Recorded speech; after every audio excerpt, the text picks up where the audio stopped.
Yeah, welcome in. Welcome back to another episode of the Format Podcast. This is unusual that I'm doing a live episode here on a Wednesday afternoon, but figured I would go ahead and get this one in and see what type of love we get for that. And I got a very special guest joining me today. It's going to be Mel from the Man Down Sports Podcast. So definitely looking forward to getting into some hoops talk with him. But before we do that, you know what time it is. If you're here on YouTube and you haven't already, please make sure you go ahead, click that like, that subscribe, that notification bell. Make sure you're kept up to date whenever we drop new content on the channel. If you want the audio-only version of the podcast, open up your audio podcast platform, hit the search bar, type in the Format Podcast, and we should come right up. If you're enjoying the content, make sure you give us that like, that 5-star review, and drop a comment. All that stuff helps us rise in the algorithm, helps us find more sports fans, helps more sports fans find us. And finally, make sure you write it down, put it in your phone, set an alarm, do whatever you got to do to remember. Saturday nights at 7 p.m. we are live here on the Format Podcast, and we'll give you the opportunity to call in, talk to us, get at me. I love it. I can't wait. All right. So as I said, Man Down Mel. So with no further ado, let's get it. The Bucks, the Milwaukee Bucks. This was a team that was supposed to contend for the East when the season started. Well, even before the season started, when they made the big offseason trade and brought in Damian Lillard from Portland. And I was one of the people, when I saw that, I said, whoa, this could be really dangerous. This could be arguably the best 1-2 punch in the league, inside, outside. You know, you got Giannis with his physicality, you got Dame with his skill. I thought that could be really, really dangerous, but it turns out that for whatever reason, it's not quite working the way it should have. To me, it started off weird because what were they, 30-13 when Adrian Griffin got fired?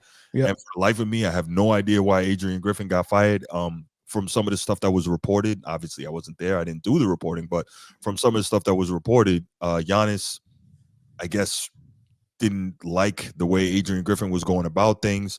There's reports that Griffin would call plays and Giannis would just wave it off and do whatever he wanted to do, which really surprised me because you never kind of get that vibe about Giannis, or maybe it's just been hidden all this time. I don't know. And then obviously Doc Rivers, aka Glenn the consultant, he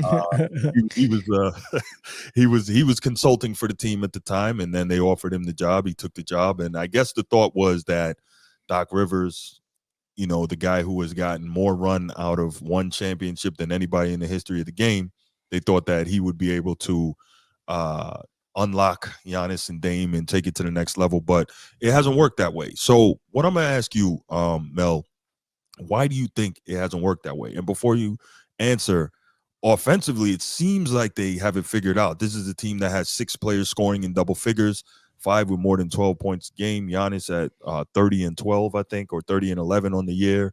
Dame is getting 24 and 7 assists. Why do you think this isn't working?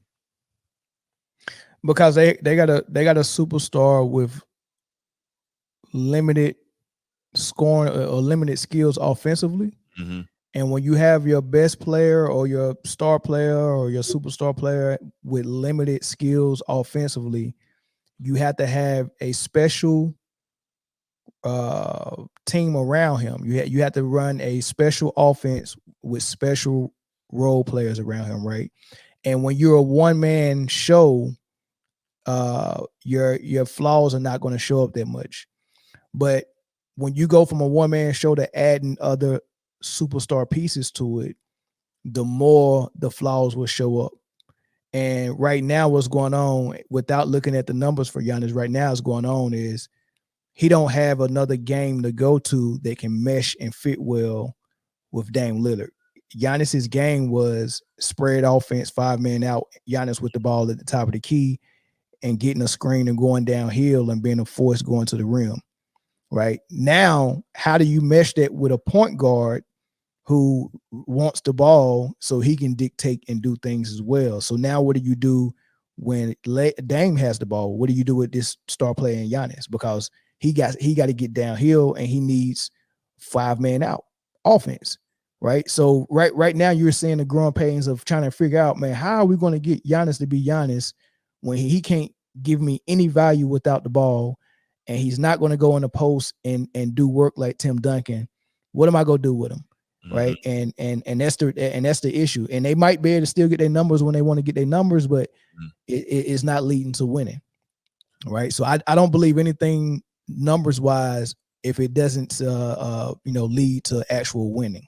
And they actually playing good enough basketball to make the playoffs Right. and be a top 3 seed in the East right now and all that stuff. But you can tell it's not It really, doesn't fit.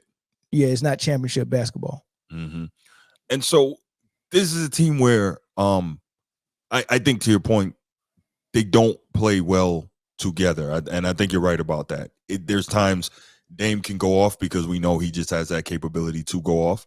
And obviously Giannis. But what's weird to me is that, and we talked about this a little bit before we got on here, is that Giannis made it a point and has made it a point all year to talk about this is Dame's team and blah, blah, blah. So I'm like, okay, if this is Dame's team, then why is it that you're not stepping back off of your numbers? Other than obviously, if you continue to rebound and play defense, that's cool. But why are you not taking the ball out of your hands some more as the main ball handler facilitator when you have a point guard there in Dame? Why are you not taking less shots? Because Dame's numbers have decreased and he's the more skilled of the two players. Meanwhile, Giannis is still getting his, but it's not helping in the winning department. So why has he not made that adjustment? You would have thought that he would have, especially given everything that he was saying prior to the season and throughout the season about it being Dame's team now.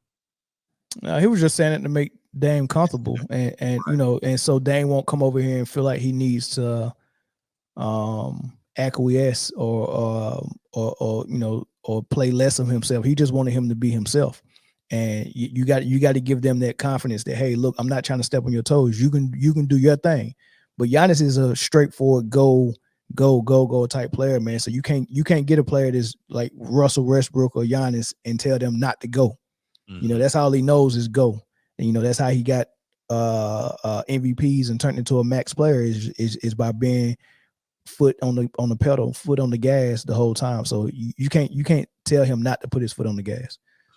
So, okay, obviously you can't do this every time, but I mean, you're Doc Rivers. You can't come up with some offensive schemes that Giannis is, to your point, a go, a downhill guy. You can't P&R, get him lobs at the rim, right? get him stuff going downhill in the pick and roll with an elite point guard like Dame. Obviously, he's not going to pick and pop, but he can pick and roll. You can get back Yeah, screens. You can get you lobs. Like there's a you lot of stuff I would think that you could do. you underestimating how limited his bag is, man. If you, I'm telling you, some guys' game is better suited for solo act. Like Iverson's game, as good as it was, it didn't fit well with Melo in Denver. Chauncey Billups actually fit better with Melo than Iverson did. Iverson is a solo act because he has only one mode, which is go. And I had to be going all the time in order for you to get the best of me.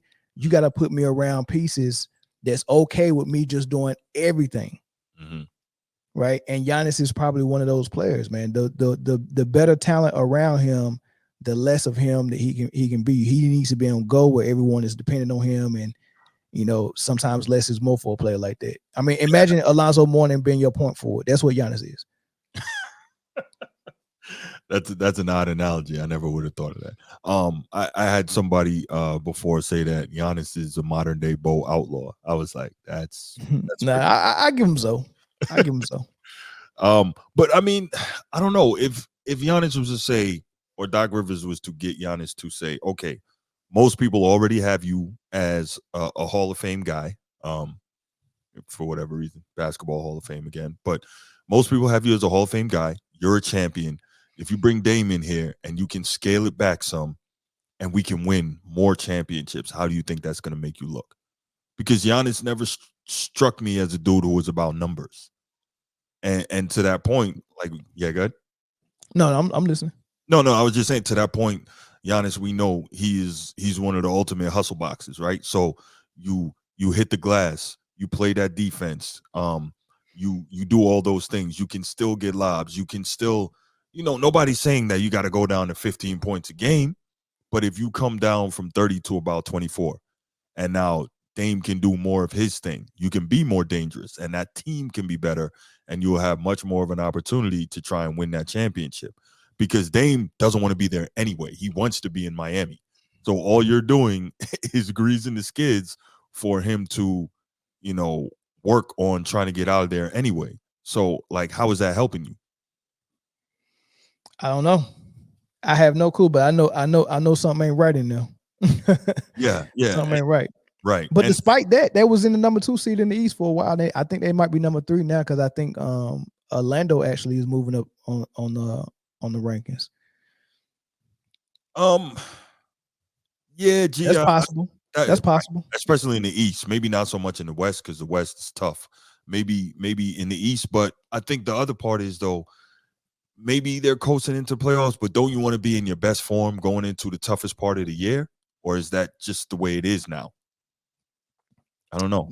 I don't know. Maybe they mind is on figuring out what Doc's system is, and hey, look, we'll go through the growing pains now. It's okay to make mistakes now because right now they True. was in the spot where they're not going to catch Boston for the number 1 seed, No. and they was a little comfortable at the number 2 seed, but Orlando is on their heels. So maybe they was looking at it that way, man. Like, what's the worst that can happen? We can still get home court advantage. We're fine. Let's just go through these growing pains, and they might be running sets that Doc trying to put in, and they might not be really familiar with, but all of it condensed down in the playoffs. Yeah, yeah. But if that's the case, right? And you're talking about how limited Giannis's game is. I'm saying, okay, if even if that's the case, if you're Doc, why are you trying to put in a whole bunch of new stuff that he probably would need a long time to get a hold of? You said why would he do that? Yeah, why would he do that? Especially now going into, you would think if that's the case, Doc, you've been around this for a long time, you've been a coach for a long time. Simplify it for Giannis. If Right. if if you go move in with a woman, are you going to keep all the same rules her last man had, or you go come in and implement your own? Oh, definitely. You Definitely. come in, you come in and be like, oh, this is what Tim used to keep his toolbox. Okay, I'm gonna put mine right there too. You know what I mean? Nah, it ain't gonna be like that, man. You go come in and you go put your imprint on there the way you want to put your imprint on there. You can't come in and coach somebody else's system. You know what I mean? So you know yours like the back of your hand. So that's how you got to go with it. Well, I don't necessarily mean coaching somebody else's system, but using some of the stuff that has made him comfortable and allowed him to have success, and you integrate it with yours. But trying to put in a whole new thing that he might not be ready Yeah. for, and Sometimes you got to be uncomfortable as a right? superstar. If you too comfortable, you ain't growing. So yeah, sometimes you got to be uncomfortable. Yeah, that's fair enough. That's fair enough. All right, what I want to do now is we're gonna leave that there. Anybody wants to call in, I'm gonna put the number back up. Definitely would love to hear from you on this topic. What's wrong with Giannis? What's going on with the Bucks? How can Doc Rivers make this work with Dame? That's 904-219-8264. 904-219-8264. Give me a call.